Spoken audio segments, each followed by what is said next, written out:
Hello guys, welcome back to my channel A star P blog. So দেখতেই পাচ্ছ, আজ আমি একটা নতুন ব্লগ নিয়ে তোমাদের কাছে চলে এসেছি।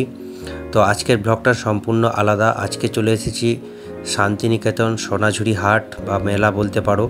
এই মেলাটা একটা ঐতিহ্যবাহী মেলা। এই মেলাটা একটা বলতে পারো খুব সুন্দর একটা পরিবেশের মধ্যে হয়। ছোট ছোট স্টল বসে, এই যে বড় ছাতা টাঙিয়ে। আর এখানে মেনলি কিন্তু পাওয়া যায় জামা কাপড় থেকে শুরু করে বাচ্চাদের কালেকশান, মেয়েদের কালেকশান এবং তারপরে অল বলতে পারো সব কিছু বাড়ির জিনিসপত্র, সাজানোর জিনিসপত্র। আর এখানে যেটা দেখলাম ঘুরে, যে এখানে মেয়েদের কিন্তু কালেকশানটা বেশি থাকে, চুড়িদার, শাড়ি, ব্লাউজ, এভরিথিং সব কিছুই। এবং ছেলেদের খুব সুন্দর সুন্দর পাঞ্জাবি পাওয়া যায়, তার কালেকশান আছে। এই যে মেয়েদের ব্লাউজের কালেকশান, এগুলো দেখতেই পাচ্ছ। আর এখানে কিন্তু প্রচুর পরিমাণে এখানে ভিড় হয়, যে মেলাগুলোর সিজন চলে।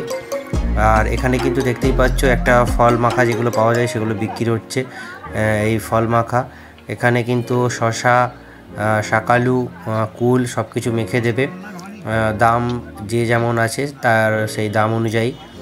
তো এখানে মেলায় ঘুরতে ঘুরতে, ফল খেতে খেতে লোক অনেকে মার্কেট করছে।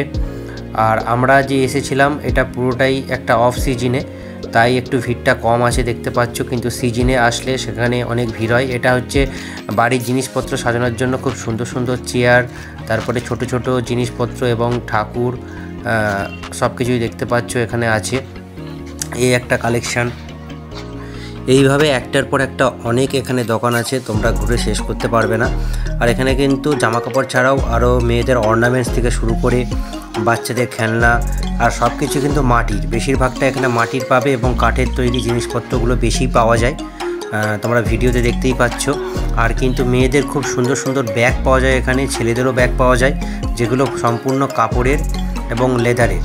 আর কানেরগুলো দেখতেই পাচ্ছ, খুব সুন্দর কানের, এগুলো খুব মেয়েদের কালেকশান। এখানে খুব সুন্দর চুড়ি থেকে শুরু করে সব কিছুটাই পাওয়া যায়, দেখতেই পাচ্ছ। আর পুরো মেলাটা তোমার দিকে ঘুরিয়ে দেখাবো। এখানে একটা দোকানে চলে এসেছিলাম, শাড়ির দোকানে। কত করে দাম এগুলো? 250। দেখতেই পেলে মাত্র 250 টাকার মধ্যে কত সুন্দর একটা শাড়ি। এখানে দামি কম দামি সব রকম শাড়ি পাওয়া যায়। আর হ্যাঁ, এখানে কিন্তু দাম বলে এক, আর জিনিসপত্র কিন্তু দেখে এখান থেকে কিনতে হবে। আর এই মেলার মধ্যেই কিন্তু খুব সুন্দর একটা ঐতিহ্যবাহী নাচ হয়, ভাদু নাচ বলতে পারো, বা খুব নাচটা খুব আমাদের ঐতিহ্যবাহী একটা নাচ, সেটা তোমাদের দিকে দেখাচ্ছি, দেখতে থাকো।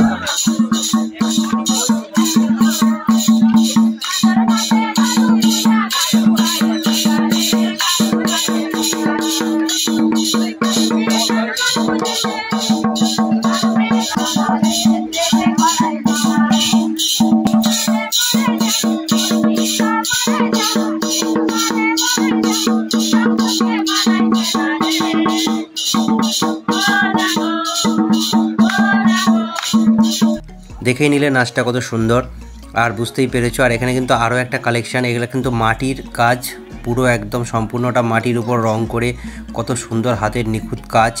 আর এখানে কিন্তু আছে এটা বলতে পারো পিতল, কাঁসা, এই রকম কিছু জিনিসপত্র দিয়ে তৈরি এগুলো। আর মেয়েদের কালেকশান তো পুরো ভরে ভরে, দেখতেই পাচ্ছ চারিদিকে শুধু মেয়েদের কালেকশান। আর এই দিকটা হচ্ছে মেলার আরেকটা সাইড, কত সুন্দর, একটা জঙ্গল বলতে পারো, বা কত সুন্দর একটা পরিবেশ বলতে পারো, তার ভেতরেই কত সুন্দর। আবার একটা নাচের সাইডে চলে যাচ্ছি, দেখতে থাকো।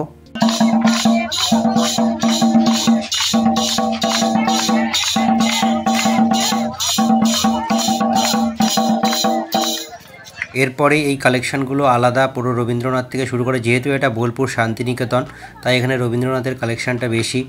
আর ফটো ফ্রেমগুলো খুব সুন্দর। এখানে কিন্তু মেয়েদের আবার কালেকশান, চুড়ি থেকে শুরু করে হাতের, কানের, গলা, সব কিছুই কিন্তু বলতে পারো কাপড়ের থেকে শুরু করে একটু অন্যরকম টাইপের তৈরি করা, যেগুলো সাধারণত আমাদের কলকাতা বা আমাদের ওইদিকে পাওয়া যায় না। একমাত্র শান্তিনিকেতনে এলেই এগুলো কালেকশান পাবে। আর আমি বলতে বলতে আমিও কিছু মার্কেট করে নিলাম, দেখতেই পাচ্ছ এই দাদাটার কাছ থেকে। আমিও কিছু প্যান্ট থেকে শুরু করে জামা প্যান্ট এবং কিছু বাড়ির কালেকশান নিয়ে নিলাম, দেখতেই পাচ্ছ। দাদা আমার জন্য কিন্তু জিনিসগুলো প্যাক করে দিচ্ছে। আর দাদাকে জিজ্ঞাসা করছিলাম এই প্যান্টগুলো কীরকম কী দাম। আচ্ছা, এই প্যান্টটাকে কী প্যান্ট বলে দাদা? আরিম প্যান্ট, তাই না? তো দেখতেই পেলে প্যান্টটার নামটা কি, খুব সুন্দর দেখতে। আর এখানে কিন্তু ব্যাগের আবার একটা কালেকশন, কত সুন্দর সুন্দর হাতের কাজ এবং কাপড় থেকে শুরু করে লেদার এবং আরও অনেক সুন্দর নিপুণ হাতের কাজ দিয়ে তৈরি। এখানকারের লোকজনেরাই এগুলো বিক্রি করে। এরপরে চলে গেলাম পুরো অন্য সাইডে, মানে পুরো মেলাটা ঘোরা হয়ে গেছে। তো তোমাদের মেলাটা দেখে কেমন লাগলো অবশ্যই কমেন্ট বক্সে জানাও। দেখতেই পাচ্ছ এইটা হচ্ছে একটা অন্য সাইড। তো দেখা হচ্ছে নেক্সট ব্লগে, ততক্ষণ সবাই ভালো থাকবেন, সুস্থ থাকবেন।